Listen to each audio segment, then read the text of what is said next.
standing on the mound in 2009, during the final game of his high school career. Fletcher Senator Scott Sitz thought his destiny was decided.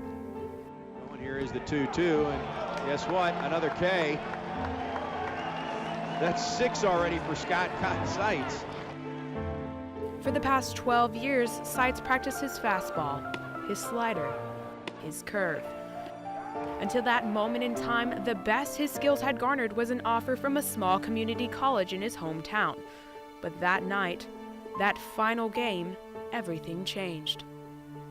Yeah, they were the only college that offered me, and they were giving me a full ride. And then my last game against Mandarin, we were playing against them, I think, in the district tournament, and Coach Shoup was there, and he saw me pitch, and yeah, that's how I ended up at Florida State, just off that one game. Swing and a miss, and that is back-to-back strikeouts now for Sitz. It was kind of like, is this even serious? Like, I know the coaches at FCCJ weren't too happy with me whenever I told them I was going to Florida State, but I felt like it was just something I couldn't turn down. The transition from Jacksonville to Mike Martin's field at Florida State presented more challenges than expected. The only thing was the financing of it, like how are we going to pay for everything?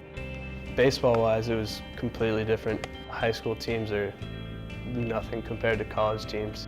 In college, you know, anybody in the lineup can hit a home run off you at any time, so you really got to make your pitches. With financial struggle and the need to be pitch perfect, Sitz came to Florida State in 2009 a rookie, but is leaving a legacy. Here's a strike on the inside corner, and he is retired. Through 2, Sitz has faced the minimum. With him being a senior, what he does, he provides a lot of leadership for the young pitchers. Somebody that's been there and done that, somebody that knows how to prepare for a game, prepare for a season, his work ethic, his determination, but also his free spirit. You know, we want our guys to enjoy their time here in the clubhouse, off the field, on the field. It's a band of brothers, and he kind of exemplifies that and what we want a Florida State pitcher to be. What you learn to really enjoy and like about him is his personality. He's very outgoing. He's a great teammate, but when it's his day to pitch, he's all business, and he's a competitor and a bulldog on the mound. It isn't just his bulldog work ethic that has brought attention to the mound when Sitz is pitching. His mustache has been the center of attention since the 2012 College World Series. With his junior teammate and fellow pitcher Gage Smith by his side, this duo Mustache Mafia has made an impact on the fans and media.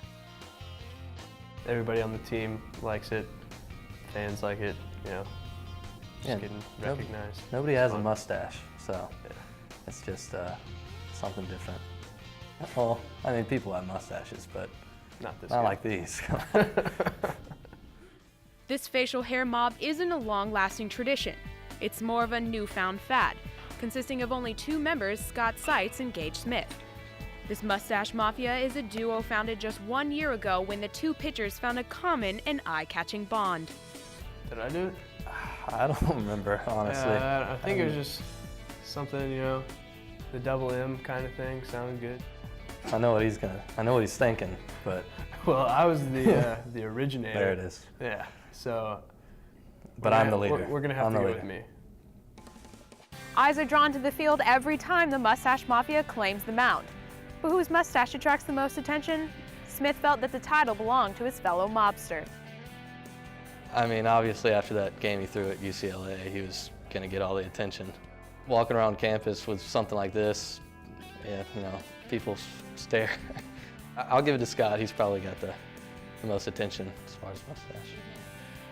During the 2012 College World Series game, Sitz's performance against UCLA caught the attention of the media, pitching almost 7 innings, facing 27 batters, only allowing 1 walk and 1 run. But what sparked the motivation for this duo to grow out their facial hair? Shaving's really annoying. My old roommate, Robert Benincasa, told me that I wouldn't. He said I wasn't man enough to grow a mustache for Cinco de Mayo. So I had to prove him wrong, and I had it ever since. Had probably the worst outing of my life at Boston College last year. And Scott had just started growing out his mustache, and I figured I had to change something up, so started growing it. And I think I went like 15 or 16 scoreless innings, so figured it had to be the mustache. Superstition and bribery motivate the mustaches, but these men have discovered it isn't all fun and games when it comes to maintenance. It's actually a lot harder than it looks.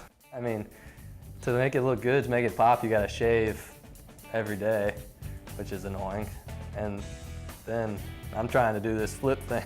I haven't really figured out how to do that yet. But The problem I have is when I wake up in the morning, when it gets really long, it'll just kind of be everywhere. So I gotta brush it down, you know, make sure it's looking good before I go outside. Start lower and work up to it as the season wears on. Swing and a miss, and a good start here for Sitz. Sitz is nearing the end of his time here at Florida State, leaving a spot open in the Mustache Mafia. I don't know what I'm gonna do. There's been some people that want in on the Mafia. I don't know if they can grow a mustache like his, though. They probably can't. So it's gonna be a long process to see if it's even gonna last till next year, but we'll see. Even though Sitz and Smith aren't ready to find a new member to fill Sitz's position, they are taking applications. I'm Heather Biltock for Seminole Sports Magazine.